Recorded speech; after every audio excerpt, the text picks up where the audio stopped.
Welcome to our third and final TinyML application. In this particular series of videos, we'll be learning about anomaly detection. Let me first and foremost define what I mean by anomaly detection. Anomaly detection is a specific form of data analysis where you're looking to identify interesting and rare items, events, and observations which raise suspicions by differing significantly in their behavior from the majority of the data that you would actually expect. What this means is that occasionally you find some sort of a needle in a haystack that sticks out, and you're like, well, why is this sort of happening here while the rest of the data is typically tightly clustered around some given point?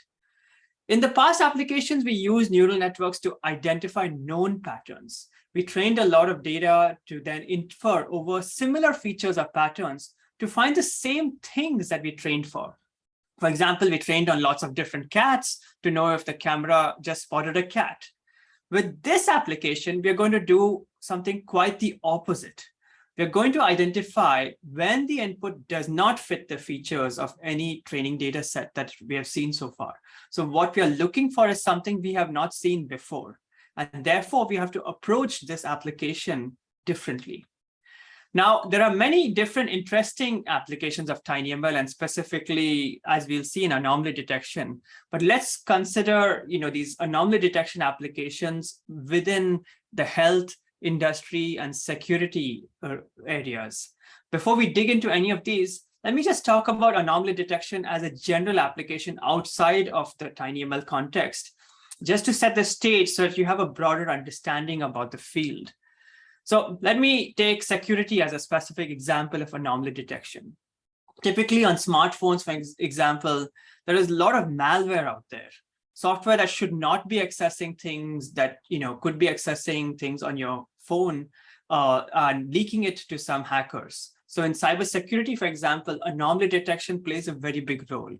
Specifically, for example, you might be surfing the web on your phone. And typically when you're surfing the web on your Android or iOS phone, rarely do you ever have a need to access your contacts.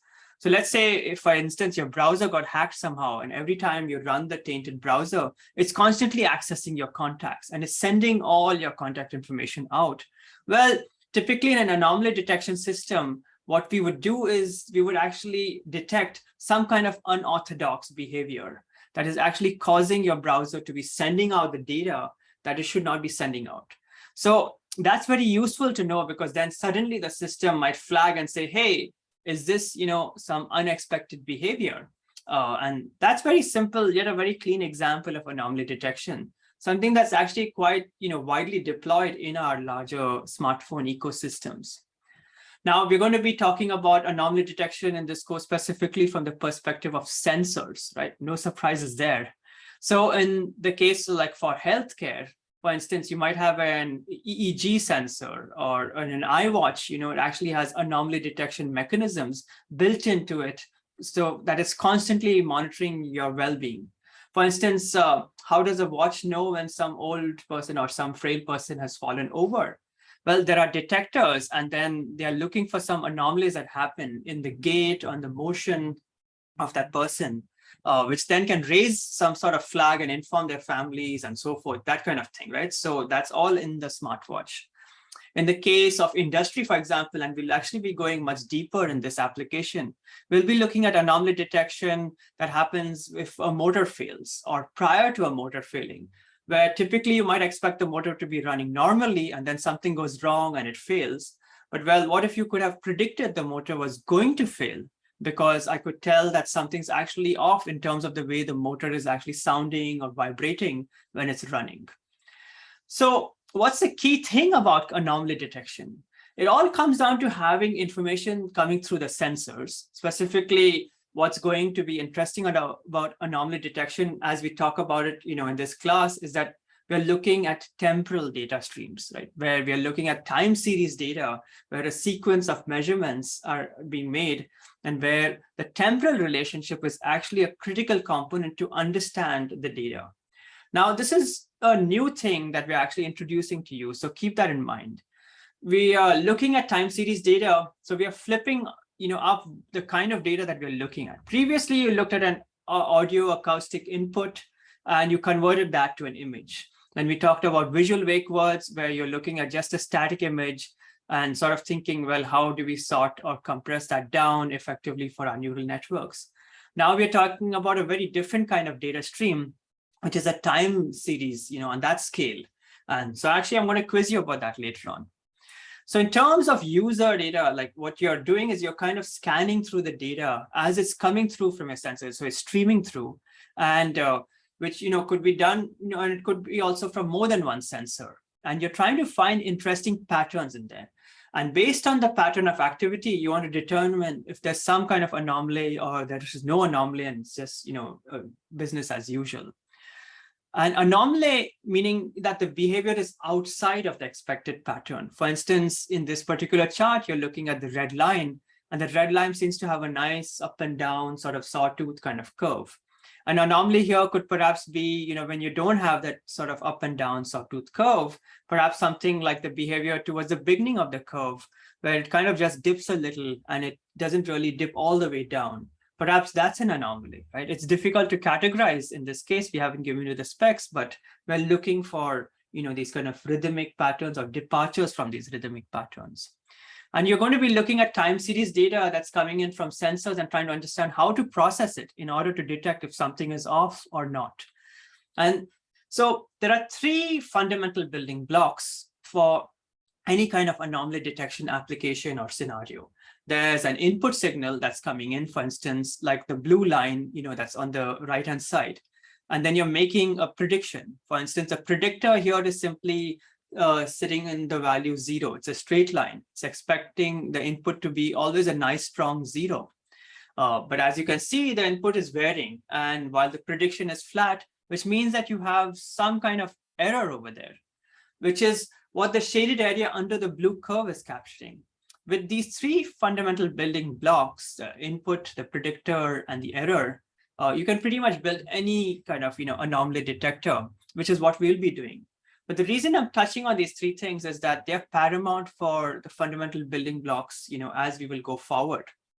So for example, here's a poor predictor or a poor prediction because our input signal and the output prediction our prediction are not tracking each other. Here's an example of a good prediction because our predictor is effectively tracking the expected behavior and it's minimizing the error. The error is key over here. Anomalies are typically detected when the error is large. So for example, perhaps on the left-hand side, there's a continuous error as you are constantly detecting that something is pretty off because the error is pretty high, pretty large most of the time. For instance, on the right-hand side, the error is actually quite small, which means that perhaps the machine is actually performing as it's supposed to. Now, why do we talk about all of this in the context of TinyML? Why anomaly detection in TinyML?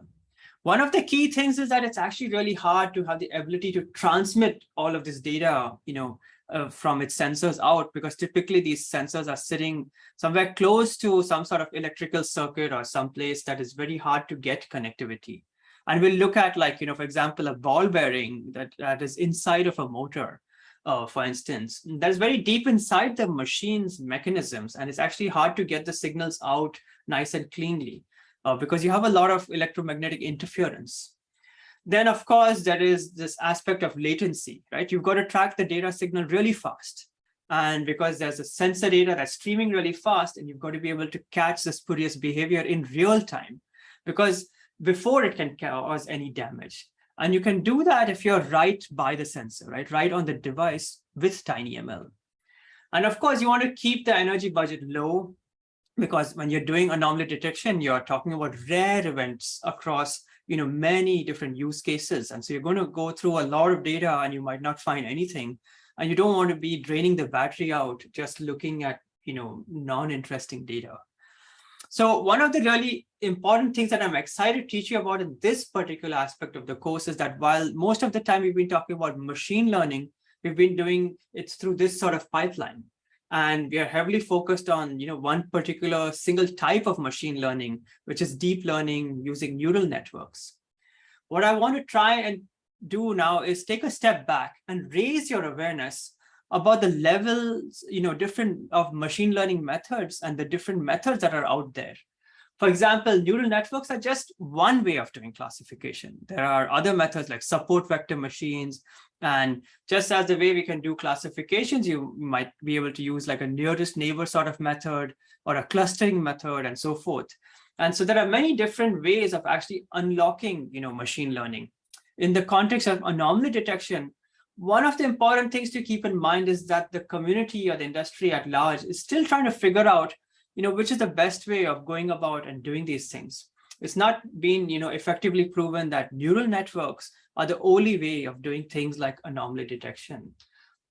And there are other methods, for example, like k-means, which are actually quite popular at doing machine learning for anomaly detection because they're very lightweight in terms of the compute needed. And there are also other mechanisms like decision trees that can be used, which require, quite little computation. One of the things that we're going to do when we talk about something like k-means, so we're actually going to do a little bit of clustering, is understand the very basic sort of methods are actually remarkably good at doing things like anomaly detection. But at the same time, we're also going to understand when they are not good. And then we'll talk about how neural network-based methods might be good for these things where traditional machine learning methods are not actually good.